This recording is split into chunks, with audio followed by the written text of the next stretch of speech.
Hello, good evening everyone. आज ये मेरा पहला वीडियो है के ट्यूटोरियल चैनल के माध्यम से, और हम लोग आज पहले वीडियो में पढ़ेंगे ब्लड रिलेशन।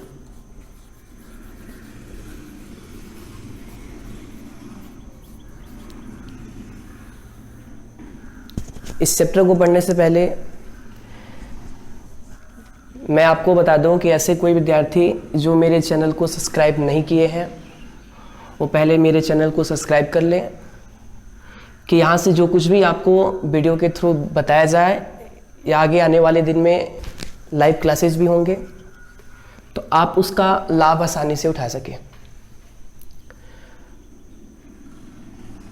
बात करें हम ब्लड रिलेशन चैप्टर की, तो बाबू ब्लड रिलेशन को आप हिंदी में रक्त संबंध कहते हो।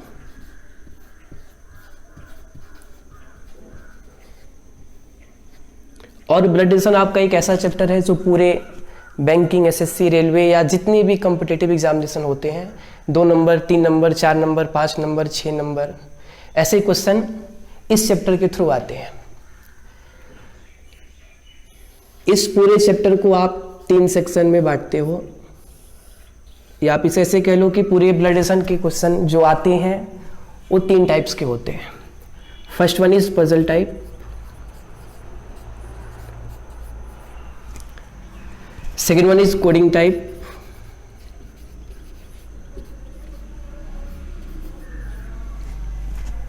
and the last one is indicating type.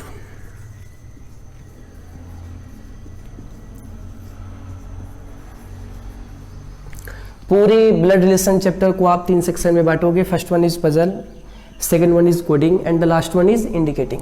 Puzzle को आप हिंदी में पहेली कहते हो, कोडिंग को आप हिंदी में सांकेतिक कहते हो, और इंडिकेटिंग को आप इशारा या संकेत करते हुए कहते हो।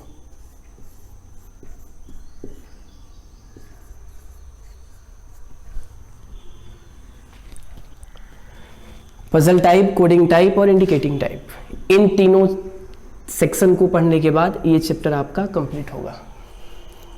इन तीनों में अंतर क्या होता है, तो आप एक सीधे तौर पे जानो कि puzzle type, coding type, indicating type सब में काम एक ही करता है, लेकिन तीनों के जो प्रश्न पूछे जाते हैं उनके फॉर्मेट अलग अलग होते हैं। मैं बात करूं पजल टाइप की, तो पजल टाइप में जितने भी क्वेश्चन आते हैं उनके फॉर्मेट क्या है, यहाँ पे सुनो। पजल टाइप में जो भी क्वेश्चन आएगा उसमें रिलेशनशिप को डायरेक्टली बता दिया जाता है। As for example, A B की बहन है,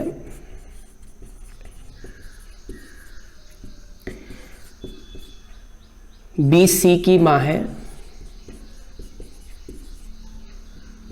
सी डी के पिता है। इस टाइप के जितने भी क्वेश्चन आते हो आपका कौन सा टाइप होगा, पजल टाइप होगा। बात करोगे कोडिंग की, तो कोडिंग में जो भी रिलेशन दिए जाते हैं एज ए कोड बताए जाते हैं। जैसे ए प्लस बी का अर्थ है ए बी की बहन है,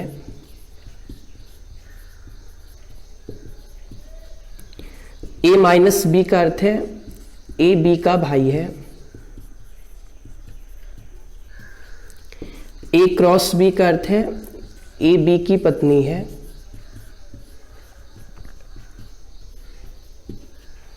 ऐसे जो क्वेश्चन आते हैं वो कौन से टाइप में होते हैं, कोडिंग टाइप में। और अब बात करोगे इंडिकेटिंग की, तो इंडिकेट दैट मीन्स इशारा करना, संकेत करना।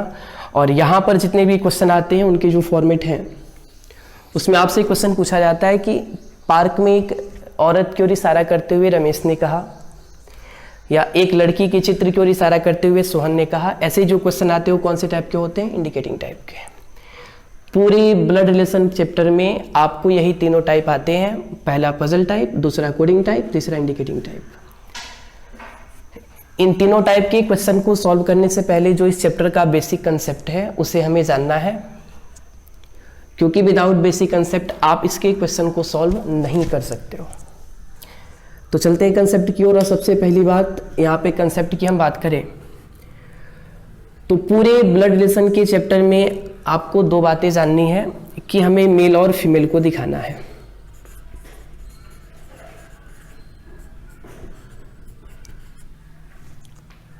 पूरे ब्लड रिलेशन के चैप्टर में आप मेल और फीमेल को रिप्रेजेंट करते हो, और रिप्रेजेंट करने का तरीका कि ब्लड रिलेशन के चैप्टर में जितने भी मेल कैंडिडेट होंगे उन्हें आप या तो प्लस से इंडिकेट करोगे या तो स्क्वायर से, और जितनी भी फीमेल होंगी उनके लिए या तो माइनस या तो सर्किल।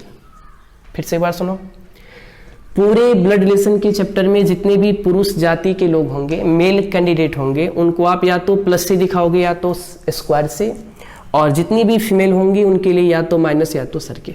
एज फॉर एग्जाम्पल मैंने यहाँ पे सीता लिखा, तो सीता नाम से ही कंफर्म है कि सीता फीमेल होगी। मैंने यहाँ पे रमेश लिखा, रमेश नाम से ही कंफर्म है कि रमेश क्या होगा, मेल होगा, पॉजिटिव होगा। लेकिन मैंने यहाँ पे पी लिखा, पी फॉर व्हाट, मेल या फीमेल, क्या बोलोगे आप? जब आप puzzle type, coding type, indicating type के क्वेश्चन को बनाओगे तो बहुत सारे ऐसे क्वेश्चन आएंगे जिनमें अल्फ़ाबेट का यूज़ किया जाता है। Alphabet that means A to Z, और आप भली भांति जानते हो कि अल्फ़ाबेट का कोई जेंडर नहीं होता है। डेट्स वाई यहाँ पे रिप्रेजेंट करने का तरीका यूज़ किया जाता है कि मैं यदि पी के ऊपर प्लस करूँ तो आप बताओगे कि पी क्या है, मेल है, क्योंकि प्लस इंडिकेट करता है किसको, मेल को। क्लियर हो रहा है? मैंने यहाँ पे क्यू लिखा, आपसे क्वेश्चन करेंगे कि सर क्यू क्या है बताओ, मेल की फीमेल, तो आप बोलोगे कि कांट बी डिटरमाइंड, यानी निर्धारित नहीं कर सकते, क्योंकि पॉजिटिव निगेटिव कोई साइन यहाँ पे उपलब्ध नहीं है। लेकिन जैसे मैंने क्यू को सर्किल में रखा, आप बोलोगे क्यू क्या है, फीमेल है, क्योंकि सर्किल रिप्रेजेंट करते हैं किसे, फीमेल को। तो सबसे पहले कंसेप्ट यही है कि ब्लड रिलेशन के चैप्टर में जितने भी मेल कैंडिडेट होंगे उन्हें आप या तो प्लस से दिखाओगे या तो स्क्वायर से, और जितनी भी फीमेल होंगी उनके लिए या तो माइनस या तो सर्किल। चलो सेकेंड पॉइंट,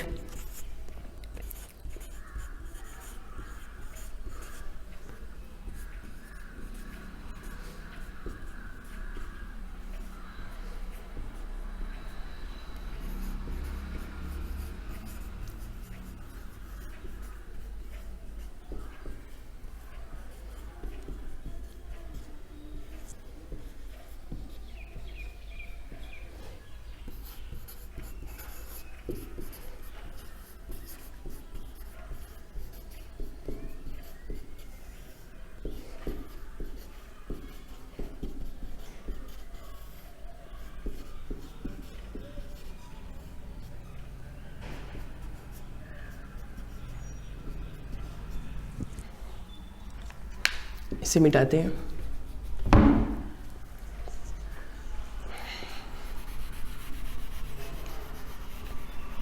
चलिए अब सेकेंड वाले कंसेप्ट को समझते हैं।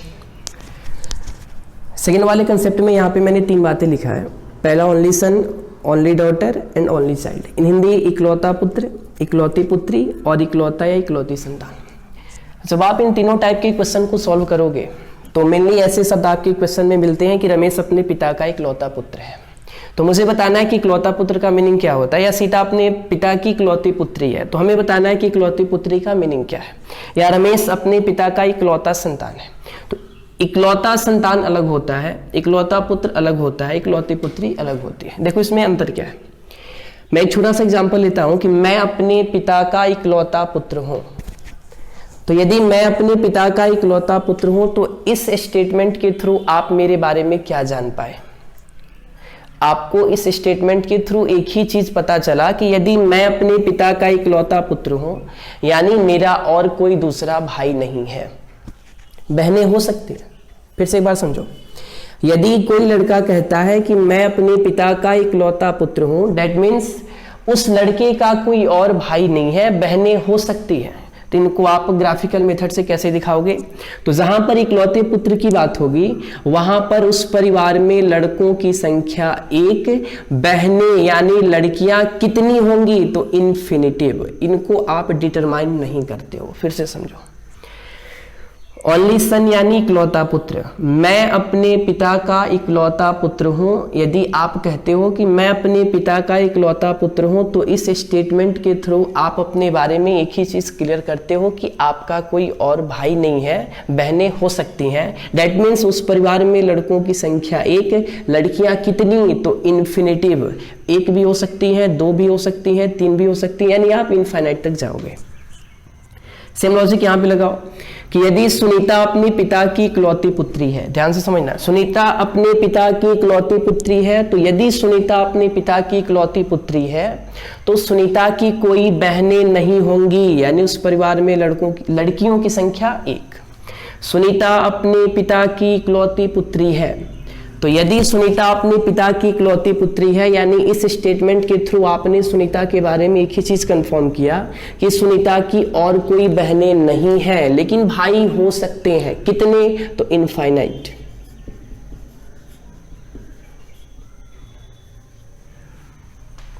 दोनों बातें क्लियर है? फिर से एक बार समझ लो। यदि आप अपने पिता के इकलौते पुत्र हैं, इसका मतलब यही हुआ कि आपका कोई दूसरा भाई नहीं है, बहनें हो सकती है। यदि आप अपने पिता की इकलौती पुत्री हैं, इसका मतलब भी यही हुआ कि आपकी कोई बहनें नहीं है, भाई हो सकता है। लेकिन यदि आप अपने पिता के इकलौते संतान हैं, अब यहाँ पे गौर करो, संतान के साथ यदि इकलौता या इकलौती शब्द जुड़ गया, संतान के साथ यदि इकलौता या इकलौती शब्द जुड़ गया, तो इसका मतलब ये हुआ कि उस परिवार में या तो कोई एक लड़का होगा या तो कोई एक लड़की होगी। एज फॉर एग्जाम्पल, मैं अपना स्टेटमेंट कहूँ आपसे कि मैं अपने पिता का इकलौता संतान हूँ, तो यदि मैं अपने पिता का इकलौता संतान हूँ, तो इस स्टेटमेंट के थ्रू मैंने क्लियर कर दिया कि मेरे अलावा न तो मेरा कोई दूसरा भाई है और नहीं दूसरी क्या है, बहन है। यानी उस परिवार में या तो कोई एक लड़का होगा या तो कोई एक क्या होगी, लड़की होगी। Is it clear? समझ में आ रहा है सब कुछ? चलिए आगे बढ़ते हैं।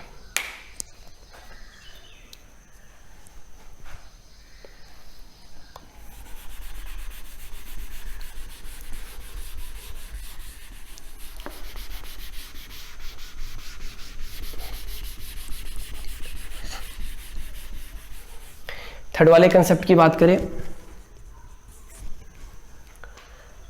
तो थर्ड वाले कंसेप्ट में आपको जनरेशन पढ़ना है।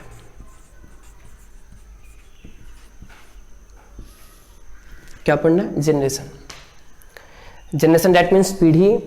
पीढ़ी को आप ऐसे भी कह सकते हो कि कोई भी इंसान आपके 3 स्टेज में पाया जाता है, या तो आपसे बड़ा होगा, या तो आपसे छोटा होगा, या तो आपके सेम स्टेज का होगा। फिर से एक बार सुनो, जनरेशन का मतलब पीढ़ी, और पीढ़ी को आप स्टेज भी कहते हो।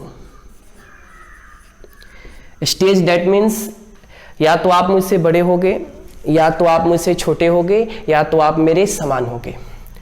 तो यदि आप मुझसे बड़े हो तो आप ओल्डर में काउंट होगे, यदि आप मुझसे छोटे हो तो यंगर में काउंट होगे, और यदि आप मेरे समान जनरेशन के हो तो आप सेम जनरेशन में काउंट होगे। और कोई स्टेज तो है नहीं। कोई भी इंसान आपके 3 स्टेज में ही पाया जाता है। या तो आपसे बड़ा होगा तो बड़े को आप ओल्डर कहते हो, या तो आपसे छोटा होगा, छोटे को आप यंगर कहते हो, या तो आपके समान होगा तो समान को आप क्या कहते हो, सेम जनरेशन कहते हो। देखो इसमें करना क्या है, ये बातें आपको इसलिए बताई जा रही है क्योंकि जब आप क्वेश्चन को सॉल्व करोगे तो पूरे क्वेश्चन को सॉल्व करते समय आपको 2 तरह के लाइन मिलते हैं। कितने तरह के? 2 तरह के। First one is horizontal, second one is vertical. चलो ध्यान से सुनना। यदि आपके क्वेश्चन में दिए गए दोनों व्यक्तियों के जनरेशन सेम है, यदि आपके क्वेश्चन में दिए गए दोनों व्यक्तियों के जनरेशन सेम है, तो वहां पर आप उन दोनों के बीच हॉरिजेंटल लाइन का यूज करते हैं। ध्यान से सुनना, कंफ्यूज नहीं होना है। यदि आपके क्वेश्चन में दिए गए दोनों व्यक्तियों के जनरेशन सेम है, तो वहां पर आप उन दोनों के बीच कौन सा लाइन, हॉरिजेंटल लाइन का यूज करोगे। लेकिन यदि आपके क्वेश्चन में दिए गए दोनों व्यक्तियों के जनरेशन में बड़े और छोटे की बात हुई है, यदि आपके क्वेश्चन में दिए गए दोनों व्यक्तियों के बीच में बड़े और छोटे की बात हुई है, तो वहां पर आप उन दोनों के बीच में वर्टिकल लाइन का यूज करते हो। फिर से एक बार समझो। Puzzle type, coding type, indicating type, जब इन तीनों टाइप के क्वेश्चन को आप सॉल्व करोगे तो सॉल्व करते समय आपको 2 तरह की लाइन मिलते हैं, पहला वर्टिकल, दूसरा हॉरिजॉन्टल। हमें जानना है कि हॉरिजॉन्टल लाइन का यूज़ कहाँ पे होगा, हमें जानना है कि वर्टिकल लाइन का यूज़ कहाँ पे होगा। तो बिल्कुल सिंपल सा कंसेप्ट है कि यदि आपके क्वेश्चन में दिए गए दोनों व्यक्तियों के जनरेशन सेम है तो वहाँ पर आप उन दोनों के बीच में हॉरिजॉन्टल लाइन का यूज़ करोगे। लेकिन यदि आपके क्वेश्चन में दिए गए दोनों व्यक्तियों के बीच में बड़े और छोटे की बात हुई है तो वहाँ पर आप उन दोनों के बीच में कौन सा लाइन, वर्टिकल लाइन। एग्जाम्पल दिखाते हैं आपको, देखो यहाँ पे सपोज करो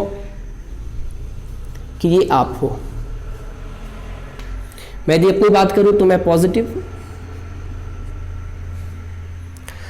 तो मेरे पिताजी मुझसे बड़े होंगे या छोटे होंगे, सिंपल सी बात है बड़े होंगे। कितने जनरेशन, तो एक जनरेशन। तो जो व्यक्ति बड़ा होगा वो आपसे ऊपर होगा और दोनों के बीच में वर्टिकल लाइन, ये हो गए पिताजी। दादा की बात करूं तो दादा डेट मीन्स पिता के पिता, इनसे भी ऊपर आएंगे। कितने जनरेशन, तो एक जनरेशन, बीच में वर्टिकल लाइन। इनका कंसेप्ट समझो, ये आपके पिताजी और ये आपके दादाजी। पिताजी आपसे एक जनरेशन बड़े हैं, दादाजी आपसे 2 जनरेशन बड़े हैं, दादाजी आपके पिताजी से 1 जनरेशन बड़े हैं, आपके दादाजी आपसे 2 जनरेशन बड़े हैं, आप अपने दादाजी से 2 जनरेशन छोटे हो, आप अपने पिताजी से 1 जनरेशन छोटे हो। हर एक बार बड़े और छोटे की बात हुई है। तो यदि आपके क्वेश्चन में दिए गए दोनों व्यक्तियों के बीच में बड़े और छोटे की बात की जाए तो वहां पर आप उन दोनों के बीच में वर्टिकल लाइन का यूज करते हो। कौन सा लाइन का, वर्टिकल लाइन का यूज करते हो। क्लियर है। बात करेंगे सेम जनरेशन की। तो मुझे एक बात समझाओ कि मान लेते हैं आपका कोई भाई है, तो भाई बड़ा होगा या छोटा होगा, ना तो आपसे नीचे जाएगा ना तो आपसे ऊपर जाएगा, यानी सेम जनरेशन में होगा। और सेम जनरेशन में होने का मतलब कि दोनों के बीच में कौन सा लाइन, तो हॉरिजॉन्टल लाइन। ये आपका कौन हुआ, भाई हुआ। क्लियर हो रहा है। मान लेते आपकी कोई बहन है, तो बहन कितनी भी बड़ी हो, बहन कितनी भी छोटी हो, आपकी और आपकी बहन का जनरेशन क्या होगा, सेम होगा। बहन डेट मीन्स निगेटिव, फीमेल है।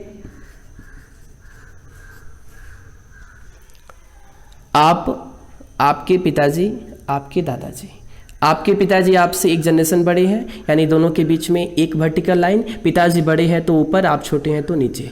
दादाजी यानी आपसे 2 जनरेशन बड़े हैं, दादाजी 2 जनरेशन बड़े यानी 2 बार वर्टिकल लाइन। पिताजी से 1 जनरेशन बड़े हैं, यानी पिता और दादा के बीच में एक वर्टिकल लाइन। क्लियर है। नेक्स्ट पॉइंट में आप यहाँ पे देखो, रिलेशन की बात करते हो।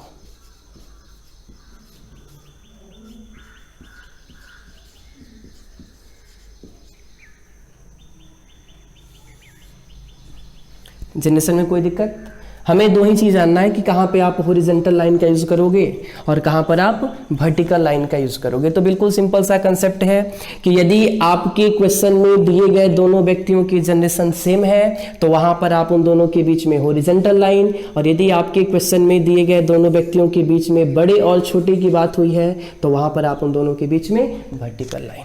अब आ जाओ रिलेशन में।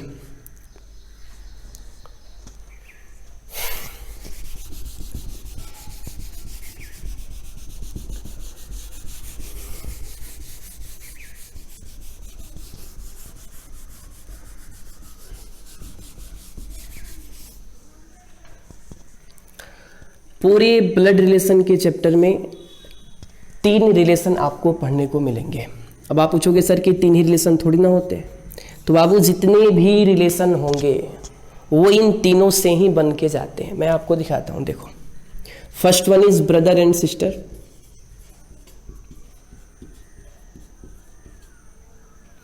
Second one is husband and wife,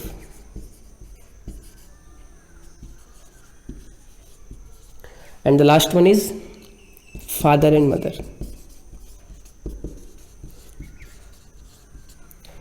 brother और सिस्टर को आप हिंदी में भाई बहन कहते हो।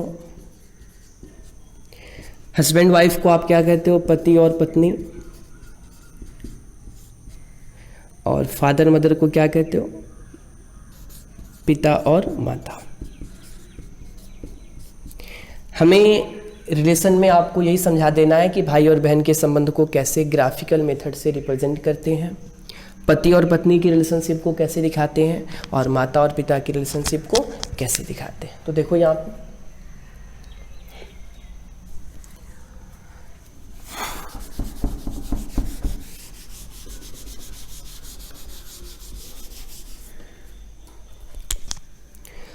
फर्स्टली हम बात करेंगे भाई और बहन के संबंध की। तो मुझे एक बात समझाओ कि यदि भाई और बहन के संबंध को मुझे रिप्रेजेंट करना है तो क्या दोनों कैंडिडेट फीमेल होंगे, क्या दोनों कैंडिडेट मेल होंगे, या पहला मेल है तो दूसरे को फीमेल होना है, या पहला फीमेल है तो दूसरे को क्या होना है, मेल होना है। हाँ बिल्कुल सही कह रहे हैं आप, पहला पॉजिटिव है तो दूसरे को नेगेटिव होना है, पहला यदि स्क्वायर है तो दूसरे को क्या होना है, सर्किल होना है, क्योंकि पहला भाई है तो दूसरी कौन है, बहन है। दूसरी बात आप हमें समझाओ कि भाई और बहन के जनरेशन क्या होते हैं, बड़े छोटे होते हैं या सेम होते हैं, सेम होते हैं। तो वर्टिकल लाइन या हॉरिजॉन्टल लाइन, हॉरिजॉन्टल लाइन मैंने यहाँ पे किया।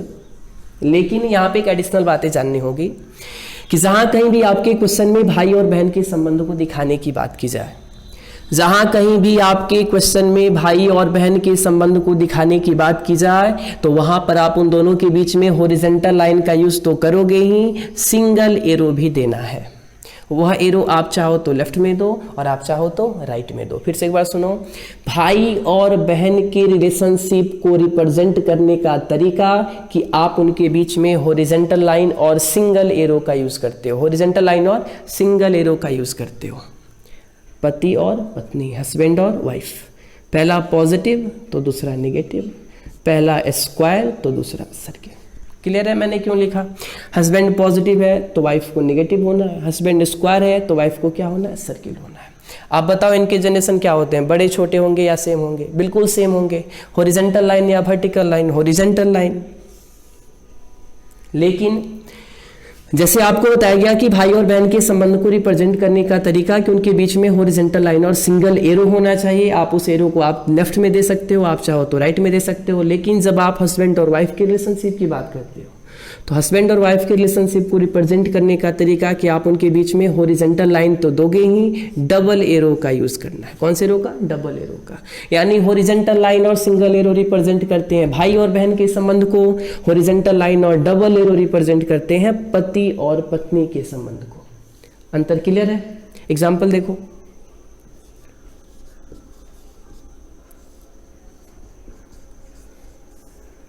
मैं आपसे पूछूं कि दोनों में क्या रिलेशनशिप है तो आप बोलोगे सर कि भाई बहन है। कैसे? तो हॉरिजॉन्टल लाइन और सिंगल एरो रिप्रेजेंट करते हैं भाई और बहन के संबंध को। क्लियर है? लेकिन जैसे मैंने यहाँ पे एरो डबल किया, अब ये दोनों कौन बन गए? हस्बैंड और वाइफ, क्योंकि हॉरिजॉन्टल लाइन और डबल एरो रिप्रेजेंट करते हैं हस्बैंड और वाइफ के रिलेशनशिप को। क्लियर है? चलो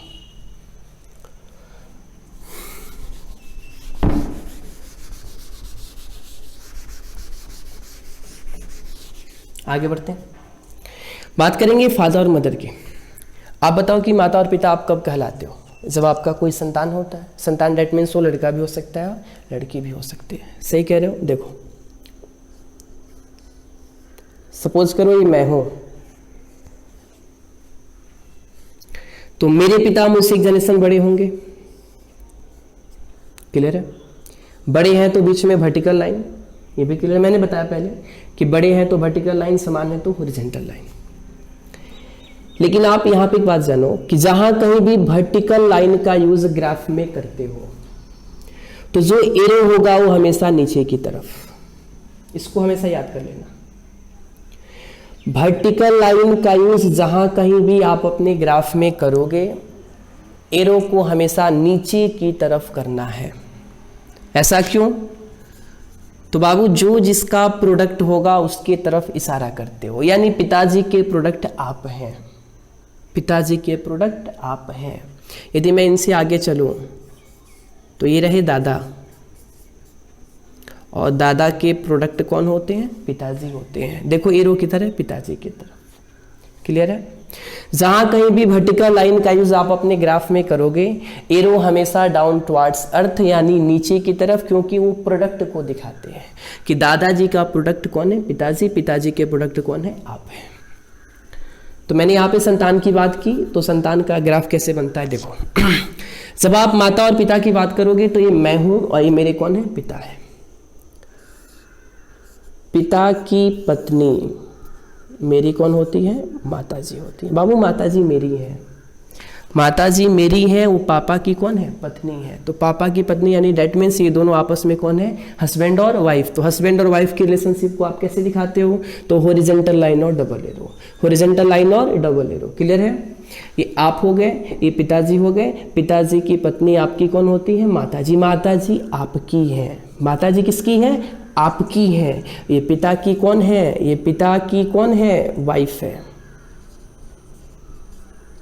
ये पिता की कौन है? वाइफ है। यानी वाइफ कहने का मतलब कि दोनों हस्बैंड और वाइफ दोनों के बीच में हॉरिजॉन्टल लाइन और डबल एरो। फिर से एक बात समझ लो, जहां कहीं भी आपके क्वेश्चन में भाई और बहन के संबंध की बात की जाए तो वहां पर आप उन दोनों के बीच में हॉरिजॉन्टल लाइन और सिंगल एरो। जहां कहीं भी आपके क्वेश्चन में हस्बैंड और वाइफ, पति पत्नी, कपल भी होता है, पार्टनर भी होता है, पति पत्नी की बात की जाए तो वहां पर आप उन दोनों के बीच में हॉरिजॉन्टल लाइन और डबल एरो। बात होगी फादर और मदर की, यानी माता और पिता की, तो माता और पिता कहलाने के लिए संतान चाहिए, यानी संतान उनका बेटा या बेटी जो भी है वो नीचे, उनसे एक जनरेशन ऊपर पिताजी, और पिताजी की पत्नी को क्या कहते हैं? माताजी। तो माताजी आपकी है, वो पापा की पत्नी, यानी दैट मीन्स ये दोनों आपस में हस्बैंड और वाइफ, और हस्बैंड और वाइफ के रिलेशनशिप को आप दिखाते हो हॉरिजॉन्टल लाइन और डबल एरो से। क्लियर है? चलो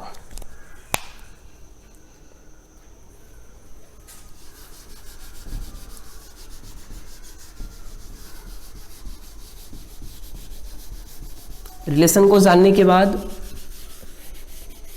आप नेक्स्ट बेसिक कंसेप्ट की ओर चलोगे, और वो आपका कंसेप्ट होगा वेन डायग्राम।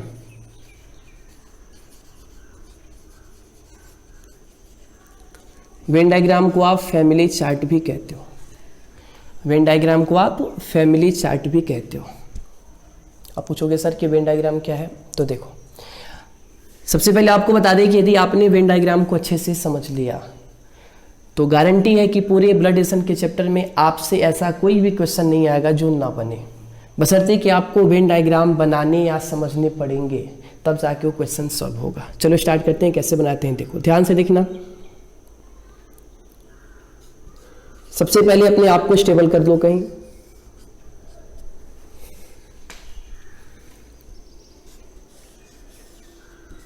ये पिताजी हो गए। पिताजी यानी मुझसे एक जनरेशन बड़े हैं, और बड़े हैं तो बीच में वर्टिकल लाइन, और जहां कहीं भी वर्टिकल लाइन की बात की जाए एरो हमेशा नीचे की तरफ, एरो हमेशा नीचे की तरफ। पिताजी से एक जनरेशन बड़े कौन होते हैं? दादाजी। दादाजी हमसे 2 जनरेशन बड़े हैं, पिताजी से 1 जनरेशन बड़े हैं, यानी वर्टिकल लाइन और नीचे की तरफ एरो। क्लियर है? ये पॉजिटिव पॉजिटिव पॉजिटिव, यानी मैं, पिताजी और दादाजी। मैं आपसे पूछूं कि मम्मी की बात करें या माँ को दिखाना हो तो यानी पापा की पत्नी। ध्यान से समझना, दिक्कत होगी तो पूछ लेना। देखो, पिताजी और माताजी पहले हस्बैंड और वाइफ, यानी दोनों के बीच में हॉरिजॉन्टल लाइन और डबल एरो। पिता की पत्नी अपनी कौन होती है? माँ होती है। क्लियर है? दादी, दादी यानी दादा की पत्नी। ध्यान से देखो, दादी हमारी है, माँ हमारी है। माँ यानी पापा की पत्नी, यानी दोनों के बीच में हॉरिजॉन्टल लाइन डबल एरो। दादी यानी दादा की पत्नी, यानी दोनों के बीच में हॉरिजॉन्टल लाइन और डबल एरो। क्लियर है? मैं, पिताजी, माताजी, दादा और दादी। क्लियर है? अब देखो, मान लेते मेरा कोई भाई है, तो भाई बड़ा हो या छोटा हो, आपके और आपके भाई का जनरेशन क्या होगा? सेम होगा। सेम यानी हॉरिजॉन्टल लाइन, भाई, भाई में हॉरिजॉन्टल लाइन और सिंगल एरो।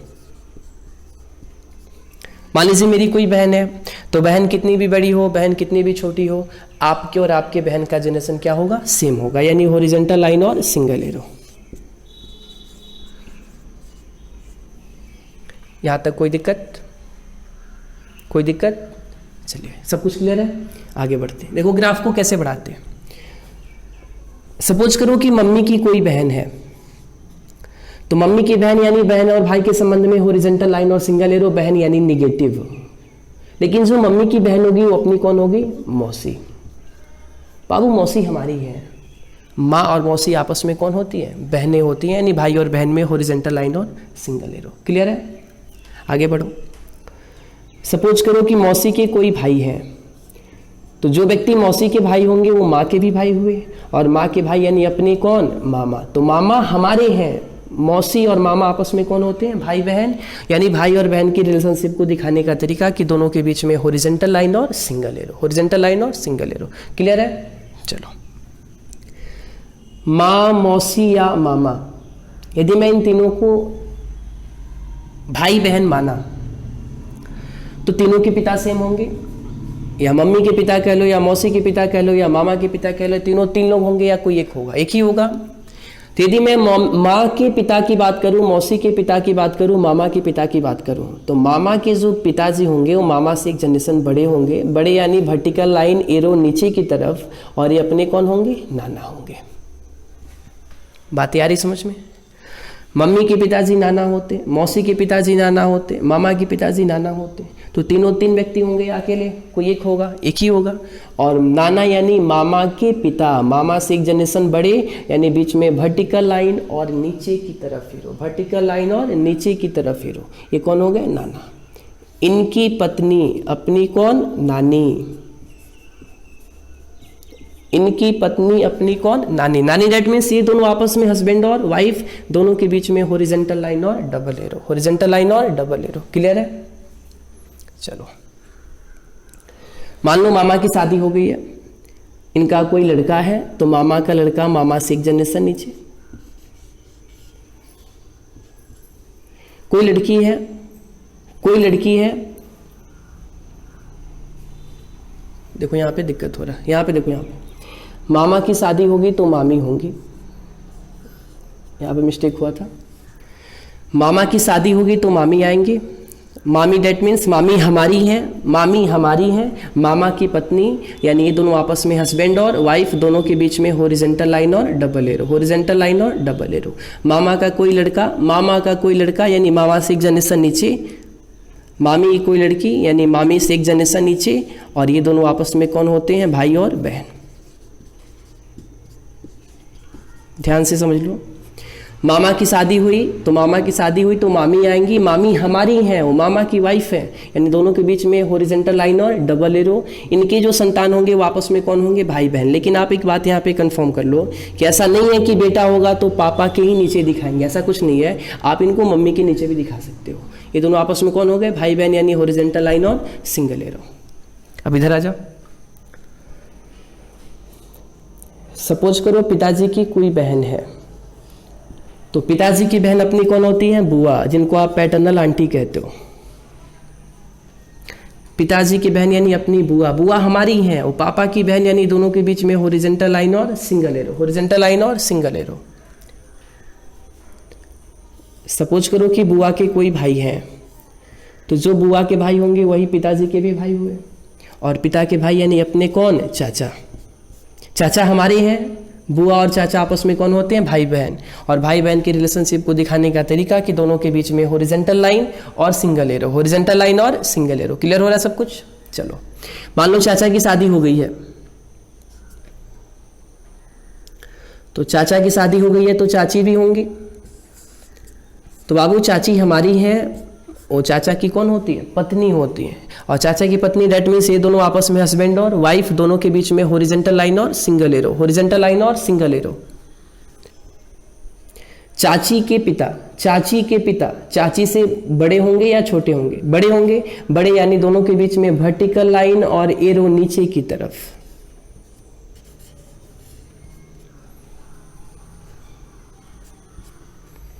अपने कौन हुए, नाना। बात आ रही समझ में? चाची के पिता, चाची के पिता, पिता किसी के भी हो, अपने संतान से एक जनरेशन बड़े होते हैं, बड़े यानी दोनों के बीच में वर्टिकल लाइन एरो कहाँ, नीचे की तरफ, वो अपने कौन होते हैं, नाना। इनकी पत्नी, इनकी पत्नी अपनी कौन, नानी, यानी दोनों के बीच में हॉरिजॉन्टल लाइन और डबल एरो, हॉरिजॉन्टल लाइन और डबल एरो। नाना और नानी ये दोनों आपस में कौन होते हैं, हस्बैंड और वाइफ।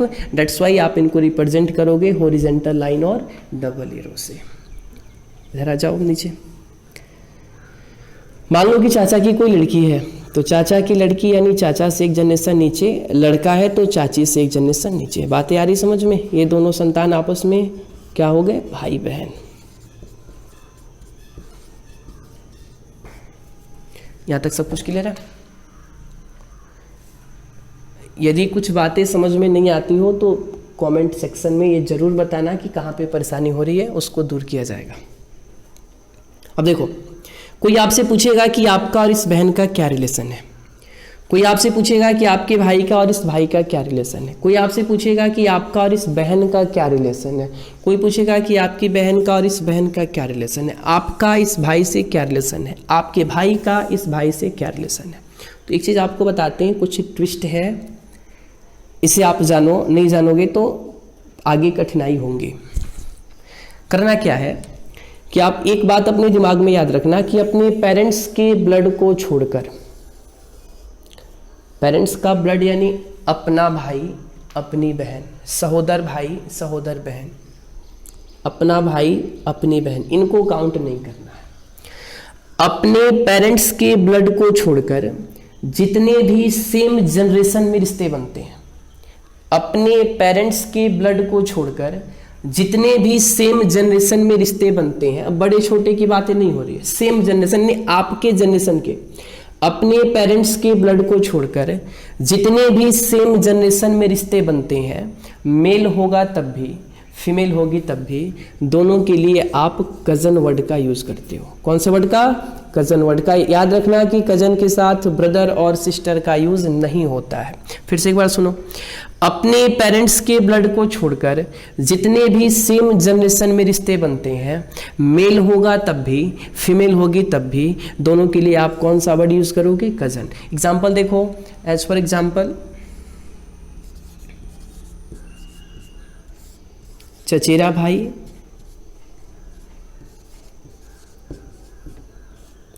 ममेरा भाई,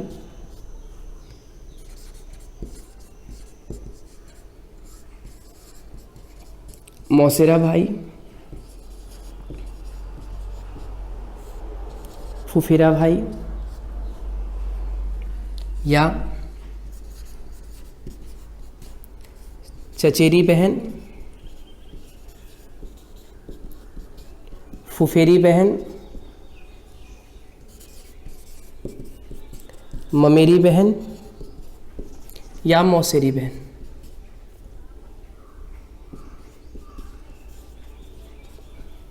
आठों में कोई भी रिलेशनशिप आ जाए, आप अपने आंसर शीट में क्या लिखोगे? कजन।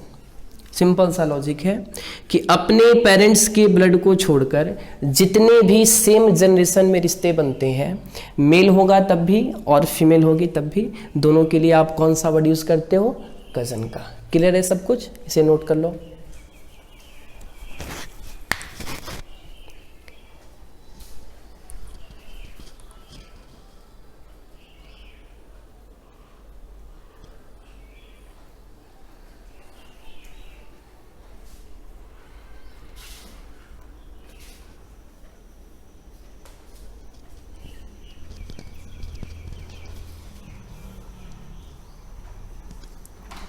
आगे बढ़ा जाए, चलो देखो, मिटा दे से।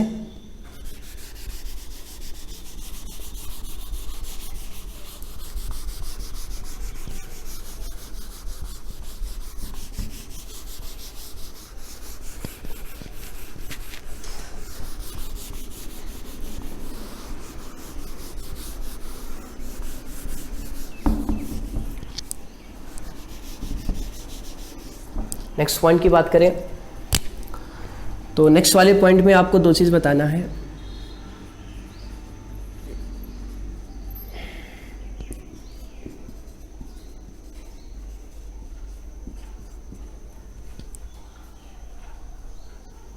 ये पापा लिखा मैंने, ये मम्मी लिखा मैंने।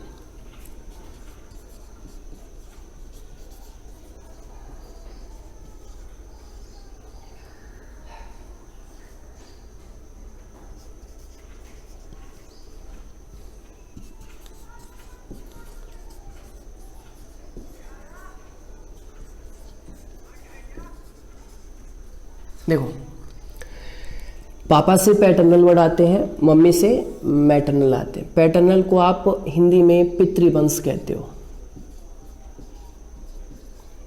यानी पापा के वंशज। मम्मी को आप क्या कहते हो? मैटरनल यानी मातृवंश। ये बातें आपको क्यों बतानी पड़ी, ध्यान से समझो।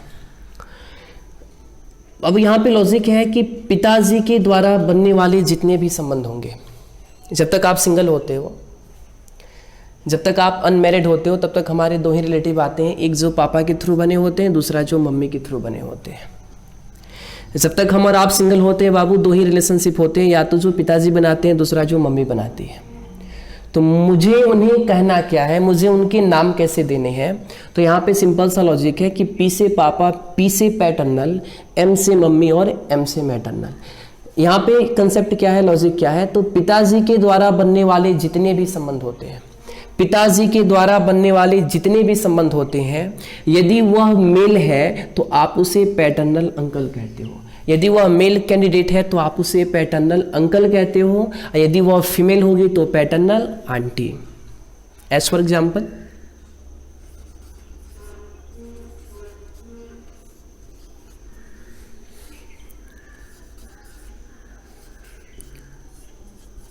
फुआ और फूफा। फुआ डेट मीन्स पापा की बहन, फुआ डेट मीन्स पापा की बहन, यानी आपका आपके फुआ से जो संबंध बना है वो किसके थ्रू बना, पिताजी के द्वारा, पापा के द्वारा। तो पिताजी के द्वारा बनने वाले जितने भी संबंध होंगे उनके आगे हमें पैटर्नल लगाना है। चूंकि फुआ है तो आंटी, यानी फुआ को आप क्या कहते हो, पैटर्नल आंटी। फुआ के हस्बैंड यानी फूफा, इनको आप कहोगे पैटर्नल अंकल। फिर से एक बार समझो, जब तक हम और आप सिंगल होते हैं हमारे दो ही रिलेटिव आते हैं, एक जो पिताजी के थ्रू आते हैं, दूसरा जो मम्मी के थ्रू आते हैं।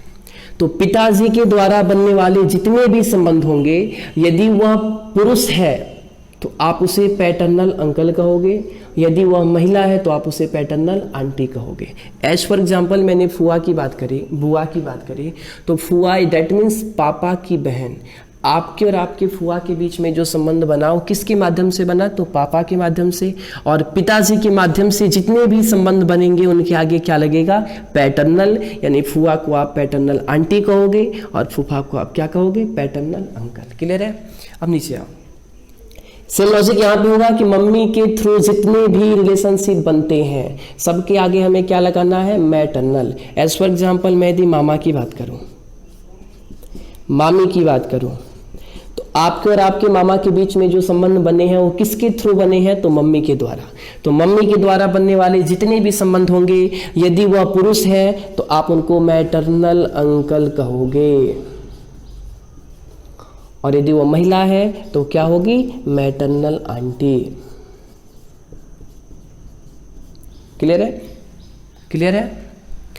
पिताजी के द्वारा बनने वाले जितने भी संबंध होंगे, यदि वह पुरुष होगा तो पैटर्नल अंकल कहलाएगा, यदि वह महिला होगी तो पैटर्नल आंटी कहलाएगी। सेम कंसेप्ट यहाँ भी है कि मम्मी के थ्रू बनने वाले जितने भी रिलेशनशिप होंगे, यदि वह पुरुष होगा तो मैटर्नल अंकल होगा, यदि वह महिला होगी तो मैटर्नल आंटी होगी। मैंने एक और एग्जाम्पल यहाँ पे लेता हूँ, मौसी। मौसी यानी मम्मी की बहन। रिलेशनशिप कहाँ से बना, मम्मी से। तो मम्मी के थ्रू जितने भी रिलेशनशिप बनेंगे सबके आगे क्या लगाना है, मैटर्नल। और मौसी यानी आंटी, और मौसी के हस्बैंड को क्या कहते हैं, मौसा। That means maternal uncle. Clear है? यहां तक कोई प्रॉब्लम, कोई समस्या? यदि कोई बातें समझ में नहीं आती हो तो आप वीडियो के नीचे जो कमेंट सेक्शन होगा उसमें बताएंगे। सब जितने भी परेशानियां होंगी सबको देखा जाएगा, उसको दूर किया जाएगा। हाँ, और वीडियो को समाप्त होने से पहले मैं आपको फिर से बता दूं कि यदि कोई विद्यार्थी मेरे चैनल के ट्यूटोरियल को सब्सक्राइब नहीं किए हैं तो उनको सब्सक्राइब करना है, बेल आइकन को प्रेस करना है कि जितने भी इस चैनल के थ्रू वीडियो अपलोड किए जाए आपको उसका लाभ मिले और आप उसको पढ़ें। धन्यवाद।